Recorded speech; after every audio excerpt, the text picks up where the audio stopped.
Bonjour à tous, on se retrouve aujourd'hui dans une nouvelle vidéo du coup sur notre première amateur 1.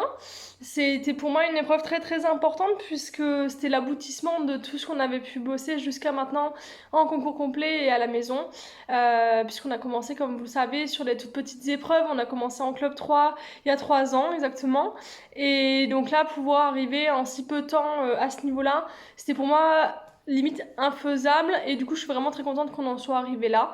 On a fait ces derniers mois sur des épreuves amateur 3 et amateur 2 qui se sont très bien passées, et du coup qui m'ont laissé penser qu'on arriverait peut-être avant la fin de l'année à faire notre première amateur 1. Donc j'ai effectivement choisi un terrain où je savais qu'il allait y avoir de la hauteur, parce que quitte à faire cette épreuve, autant que ça corresponde réellement au niveau, et également un terrain où je savais qu'il y allait y avoir des très bonnes infrastructures pour pouvoir dérouler ces 3 épreuves dans les meilleures conditions possibles. Donc je me suis calée cette première amateur 1 au Bullrich Jump du Mans. Donc on avait les épreuves sur 2 jours. Le samedi on passait le dressage en fin d'après-midi à peu près, et on avait une demi-heure après le CSO. Et le lendemain matin on enchaînait avec un parcours de cross. Donc on déroule un dressage qui pour une première est pas si mal. Je vous mettrai effectivement les commentaires des juges et quelques notes dans le reste de la vidéo. Et puis par contre on a eu un CSO qui s'est vraiment très mal passé. Une détente qui pourtant était très bien. Et arrivé sur le tour, je l'ai monté différemment des derniers concours où j'avais tendance à le récupérer un petit peu trop et à vouloir le rassembler un petit peu trop avant de sauter, ce qui lui causait quelques petits pieds. Et donc là, je lui demandais de se débrouiller un petit peu plus, et je pense que j'ai manqué d'activité et de tension.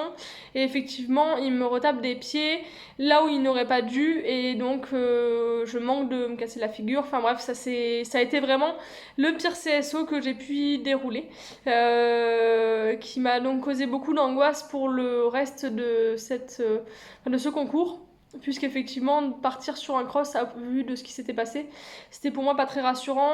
La reconnaissance du parcours de cross a montré effectivement un bon niveau d'amateur 1.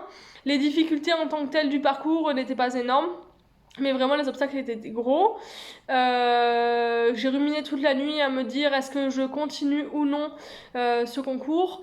Et effectivement, j'ai pris la décision de partir quand même sur le cross, en me disant que si vraiment je voyais que ça se passait pas bien, que je n'étais pas sereine et que j'avais un refus par exemple de mon cheval ou quoi que ce soit, je ne poursuivrais pas, puisque je ne voulais pas que cela soit un concours où on se fasse peur ou même éventuellement mal.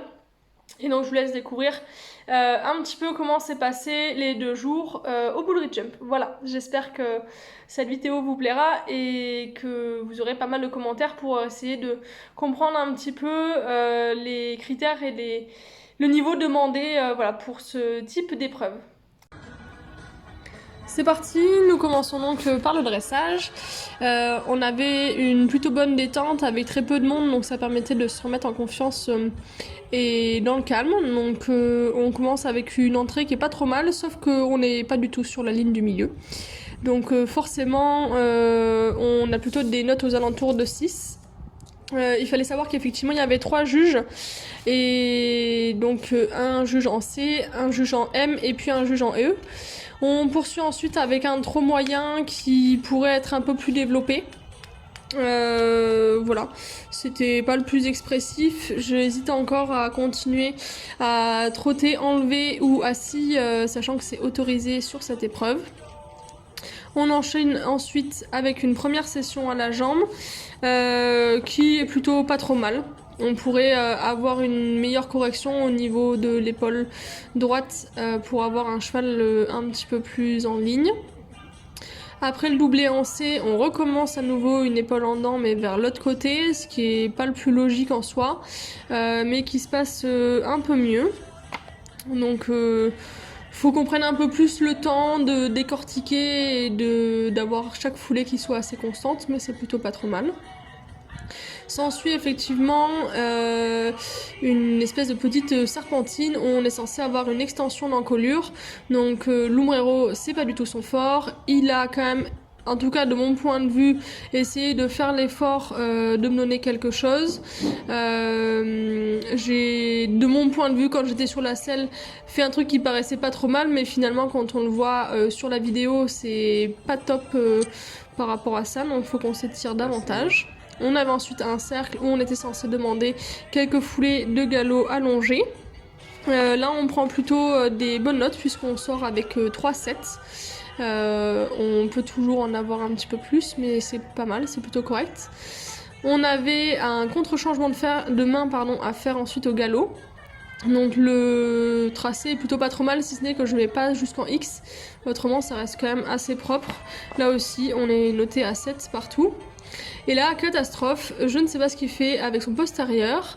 On est censé effectivement faire du galop sur la transition, avec une transition au milieu, pour ensuite repartir au galop dans l'autre sens. Et il zigzague, il est flottant. J'avais l'impression qu'il avait changé de pied en fait à un moment donné. Et donc forcément, on prend pas des super notes à cet endroit-là. Rebelote le cercle effectivement en C où on est censé allonger le galop et revenir avec des bonnes notes puisqu'on prend des 7 et des 8. Le contre-changement de main, peut-être un petit peu trop de plis, mais malgré tout on est noté là aussi 7 et 7,5. Et pour le coup je vais jusqu'à notre X, donc ça c'est plutôt pas mal. J'ai vraiment du mal à voir où arrive la lettre quand je suis dessus. On retraverse à nouveau par notre diagonale, pas de reprise de galop de l'autre côté, par contre effectivement il a tendance à s'ouvrir. Ça manque de fluidité, il est un petit peu en train de se creuser et de résister. Donc là on prend 5,5 et 6,5. Donc voilà, c'est pas étonnant.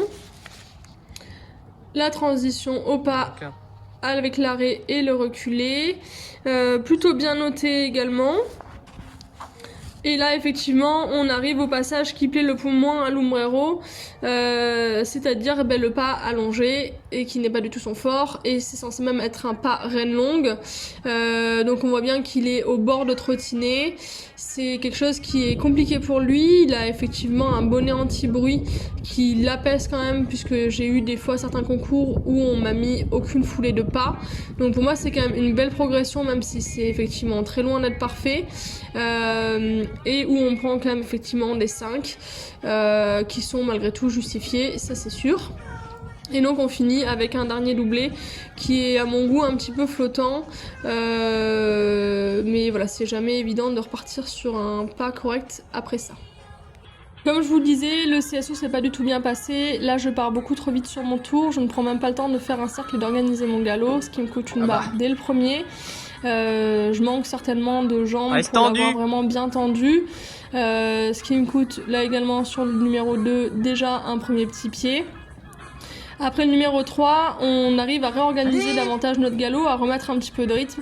Je me suis dit c'est bon, on a trouvé ce qu'il nous fallait, et finalement même dès la première combinaison, il me retape à nouveau un petit pied. J'arrive pas à organiser tout ça, à ce moment-là je me dis c'est pas possible, ça va vraiment être une tour catastrophe. Et effectivement, on arrive sur l'obstacle de malheur, où je manque clairement de me casser la gueule. Voilà, je fais une magnifique georgette, un cercle pour essayer de me rattraper qui me coûte 4 points supplémentaires, qui est compté comme un refus. On repart quand même malgré tout sur le tour. Je voulais essayer de finir à tout prix pour essayer quand même de partir sur le cross. Il continue d'enchaîner le parcours plutôt proprement jusqu'au dernier où effectivement je l'abandonne à nouveau. J'y crois, je secoue mes bras et finalement il le passe, mais vraiment comme il peut. Et non.